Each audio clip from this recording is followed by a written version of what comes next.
Ya, di hari Jumat kita sudah mulai memasuki hari terakhir di akhir pekan ini, tapi ada beberapa hal yang mungkin perlu kita tinjau, termasuk juga apa yang terjadi tadi malam sampai ke akhir pekan ini, dan juga kita akan mengintip kira-kira apa yang akan terjadi atau yang menjadi fokus utama minggu depan. Ini ada ulasannya. Oke, faktor penggerak market kebetulan hanya sedikit yang saat ini bisa terlihat karena posisinya juga masih dalam euforia terkait dengan pasca FOMC kemarin.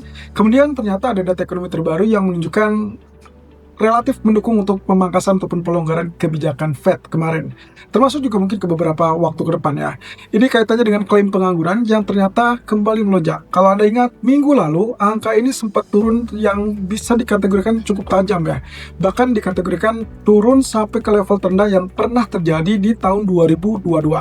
Nah, ternyata tadi malam angkanya kembali melonjak ke level 236.000 dan ini yang membuat market akhirnya sumringah atau antusias bahwa akhirnya mereka mendapatkan alasan yang tepat bahwa kemungkinan pasar tenaga kerja Amerika memang sedang bermasalah atau mulai risikonya meningkat. Nah, yang kedua adalah datang dari geopolitik. Kali ini bukan hanya Rusia Ukraina, tapi kita akan fokus dengan Venezuela. Ada dua yang mungkin akan menjadi trigger ataupun sekaligus pemicu pergerakan untuk semua market, termasuk juga yang paling utama tentunya adalah crude oil. Kalau Anda perhatikan dari apa yang terjadi beberapa waktu sebelumnya, jelas ini kaitannya dengan Rusia Ukraina terkait dengan berita perdamaian atau rencana perdamaian yang sampai saat ini kayaknya belum terrealisasi. Kemudian yang kedua adalah Venezuela yang memang menjadi sasaran ataupun incaran dari Trump untuk mungkin alasan sederhananya adalah terkait dengan peredaran obat-obatan terlarang atau narkotika dan juga kemungkinan potensi terkait dengan korupsi di Venezuela. Nah, kalau kita perhatikan dari data ekonomi tadi malam, angkanya cukup mengejutkan 236.000, bahkan lebih tinggi atau jauh lebih tinggi daripada ekspektasi 220.000. Lagi-lagi kalau Anda ingat, saya selalu mengatakan bahwa setiap ada data klaim pengangguran mingguan, kalau seandainya itu hanya di kisaran 210 sampai 215 atau bahkan paling tinggi lah 220, sepertinya itu tidak akan terlalu berpengaruh signifikan. Tapi sejak minggu lalu kita mendapatkan kejutan turun tajam 191.000 dan akhirnya direvisi 192, dan tadi malam atau minggu ini justru dapat angka dengan lonjakan 236.000, yang artinya kalau misalkan lihat dari angkanya ini berarti benar atau membenarkan apa yang terjadi minggu lalu itu dikaitkan dengan libur Thanksgiving. Kemudian juga dari data tersebut ada lonjakan berarti menunjukkan bahwa tingkat atau pasar tenaga kerja Amerika yang relatif bisa dikategorikan beresiko. Nah, otomatis kalau misalkan lihat dari pasar tenaga kerja, ya seperti yang disampaikan oleh Powell dan juga kawan-kawan bahwa mereka hanya dua fungsinya ataupun mandatnya, yaitu mengendalikan inflasi atau mencapai pasar tenaga kerja yang relatif maksimal. Nah, dengan kata lain, kalau klaim pengangguran ini relatif meningkat, otomatis ada kecurigaan tingkat pengangguran juga mulai tinggi. Dan ini yang sudah pernah terlihat di unemployment rate yang pernah dirilis beberapa waktu yang lalu. Angka 4,4% definitely itu cukup dekat dengan target ataupun proyeksi Bank Sentral, yaitu 4,5% di tahun 2025. Kalau memang ini terjadi, berarti layak dan sangat layak untuk Fed kembali ataupun bahkan tetap mempertahankan jalur kebijakan moneter yang longgar. Nah, alhasil tadi malam kita melihat yield atau US Treasury yield atau obligasi yield mengalami penurunan, sehingga akhirnya dolar pun ikut melemah. Dan dampaknya tentunya indeks saham mengalami rally, kemudian juga Dow Jones terutama relatif dekat dengan rekor tertinggi baru, dan termasuk emas yang kembali melejit sampai ke 4280-an. Bahkan sampai saat ini arealnya sudah mulai mendekati kembali dan membuka jalur ke 4.300-an. Saya rasa dengan demikian hampir bisa dipastikan tidak ada rem ataupun tidak ada yang bisa menghalangi emas, at least untuk saat ini. Tapi tunggu dulu, karena ada beberapa hal yang mungkin juga bisa menjadi pertimbangan, dan ini kaitannya dengan ketidakpastian di sisi geopolitik.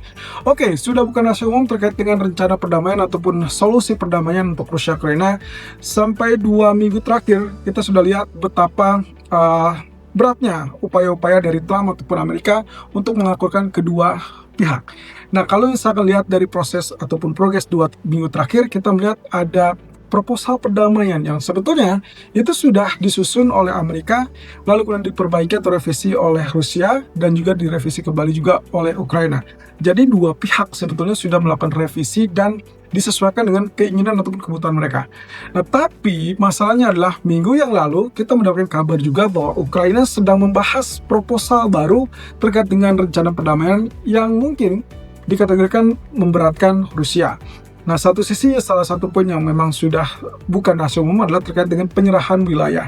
Sepertinya sampai saat ini pun saya belum mendapatkan kabar apakah Ukraina setuju apa tidak. Yang jelas deadline yang sudah ditentukan oleh Trump terbaru adalah Natal. Hari Natal, dan terakhir Zelensky sudah mengatakan akan memberikan respons terkait hal tersebut di hari Rabu. Tapi sampai detik ini saya belum melihat hal tersebut terwujud.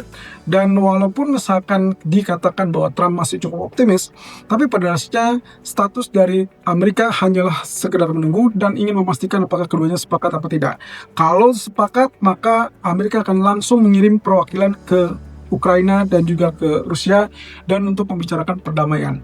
Dan mereka menuntut supaya obrolan ataupun pembicaraan tersebut akan produktif dan menghasilkan perdamaian yang betul-betul diwujudkan. Kalau misalkan itu terjadi, sebetulnya ini akan menjadi gangguan untuk emas. Jadi itulah sebabnya kemungkinan kita harus waspada. Karena sewaktu-waktu ini bisa muncul, entah itu nanti malam atau mungkin di akhir pekan atau mungkin minggu depan. Tapi kita tidak jelas. Itulah sebabnya ini masih kategori ketidakpastian. Nah, tapi di sisi lain, kalau misalkan tidak terjadi pun, maka sebetulnya posisinya emas masih tetap dalam jalur kenaikan setelah FOMC kemarin, dan juga mungkin ada dorongan dari geopolitik. Nah, tapi sebaliknya, kalau misalkan ini yang mungkin akan agak sedikit menjerumuskan bahwa kemungkinan emas bisa saja drop, bisa saja turun kalau seandainya perdamaian tercipta. Tapi mungkin perdamaian yang tercipta tersebut, kalaupun menekan emas, itu berarti harusnya masih menjadi target ataupun areal yang masih memungkinkan untuk emas dibeli. Kenapa? Karena jalur kebijakan nantinya lebih kecenderungannya diprioritaskan daripada geopolitik. Kalau geopolitik sudah reda, memang dampaknya adalah perang selesai, berarti tidak ada alasan untuk safe haven mengalami kenaikan. Tapi jangan lupa bahwa kenaikan emas saat ini bukan karena geopolitik saja, tapi ada faktor ekonomi dan ketidakpastian ekonomi, ketidakpastian kebijakan moneter ke depan, dan juga masalah kemungkinan ini kita bicara tentang tingkat utang negara-negara yang sudah melonjak. Nah, kemudian alasan kedua, kemungkinan kita akan melihat dari Amerika Venezuela. Kabar terbaru adalah Amerika atau Trump dalam ini sudah mengatakan bahwa serangan darat kemungkinan akan segera dilakukan. Nah, dari Menteri Keuangan Scott Bessent sempat memberikan ultimatum kepada Nicolas Maduro, yaitu pemimpin Venezuela, bahwa mereka atau Amerika menginginkan Maduro untuk menghentikan perdagangan narkotika, kemudian yang kedua adalah menghentikan korupsi di Venezuela, dan menghentikan kediktatoran. Dan yang terakhir, yang tentunya mungkin akan sedikit menekan ataupun mempertegas posisinya, yaitu Maduro diharuskan untuk meninggalkan Venezuela. Kalau memang tidak terjadi ataupun tidak diikuti, maka kemungkinan Amerika siap-siap untuk melakukan penyerangan ke Venezuela. Dampaknya gimana? Dampak langsungnya harusnya ini akan mengganggu pasokan minyak dari Venezuela. Dan bahkan kemungkinan sudah dilakukan terkait dengan sanksi terkait untuk kapal-kapal pengangkut minyak dari Venezuela. Termasuk juga beberapa keponakan-keponakan dari Maduro yang dikenakan sanksi, dan saya rasa ini akan menjadi hal yang cukup menarik. Apakah ini akan berlangsung lama apa tidak, dan bagaimana dampaknya terhadap pasokan secara keseluruhan.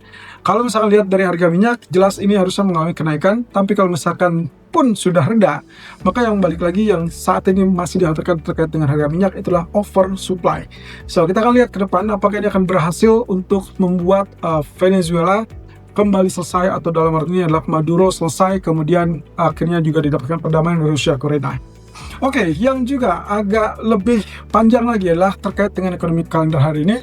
Ada beberapa data yang mungkin akan kita lihat, termasuk GDP dari Inggris. Kalau misalkan datanya relatif ringan atau relatif lebih rendah, jelas ini akan menekan kepada pound sterling, dan itu berarti menekan atau membayangi BOE minggu depan untuk melakukan pemangkasan suku bunga kembali. Dan rasa-rasanya itu cukup terbuka ya untuk pemangkasan 25 basis point. Nah, itu yang memungkinkan pound sterling sepertinya dalam tekanan, ya apalagi kalau misalkan GDP menunjukkan angka yang relatif lebih rendah. Sebaliknya kalau angkanya relatif lebih tinggi, maka mungkin pound sterling relatif sedikit reda dan mungkin agak sedikit naik ya. Itu pun dengan catatan masih tetap harus diimbangi dengan potensi dari pemangkasan suku bunga dari BOE minggu depan. Nah, yang terakhir di malam hari kita hanya akan mendengarkan Fed Goolsbee speak. Artinya di sini kita cuma satu-satunya data mungkin bicara tentang federal speaker, di mana kemungkinannya Goolsbee itu dapat menjadi salah satu di antara 3 orang yang menolak untuk pemangkasan suku bunga Desember. Kita ingin dengarkan alasan apa yang dia kemukakan, dan jika memang dia sedikit mengarah kepada arah dovish, ya mungkin ini akan membatalkan apa yang sempat dikhawatirkan atau diragukan. Tapi kalau misalkan dia hawkish, mungkin emas agak sedikit tersendat nanti malam. Tapi mungkin yang paling memungkinkan atau memastikan adalah bahwa semua ini kaitannya terkait dengan data ekonomi.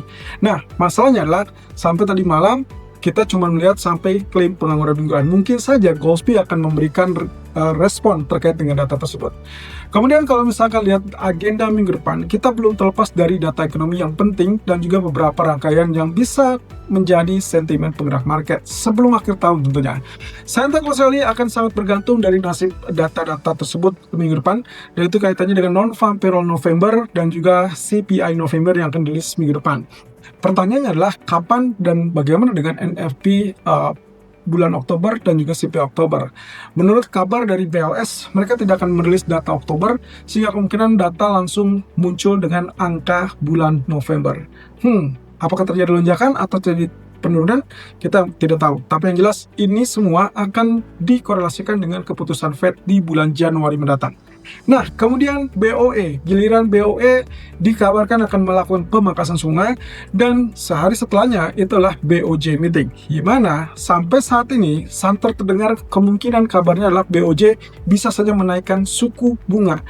Dan ini berarti kaitannya juga lagi-lagi dengan apa yang sempat kemarin kita bahas di hari Senin, bahwa kalau misalkan Federal Reserve resmi memangkas suku bunga dan sikapnya relatif ke arah dovish, maka kemungkinan BOJ optimis untuk menaikkan suku bunga.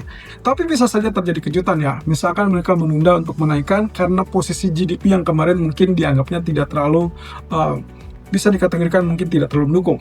Tapi kita akan lihat ya ke depan, apakah ada kejutan atau kita akan melihat ini sebagai hal yang sudah terarah dan juga dipastikan akan menaikkan suku bunga. Yang jelas minggu depan akan sangat seru, tapi nanti sore di live streaming juga tidak akan seru, karena kita akan bahas efek dari Fed kemarin, lalu kemudian bagaimana juga dampaknya terhadap bank sentral yang mungkin akan mempengaruhi baik itu Japanese yen ataupun bahkan pound sterling.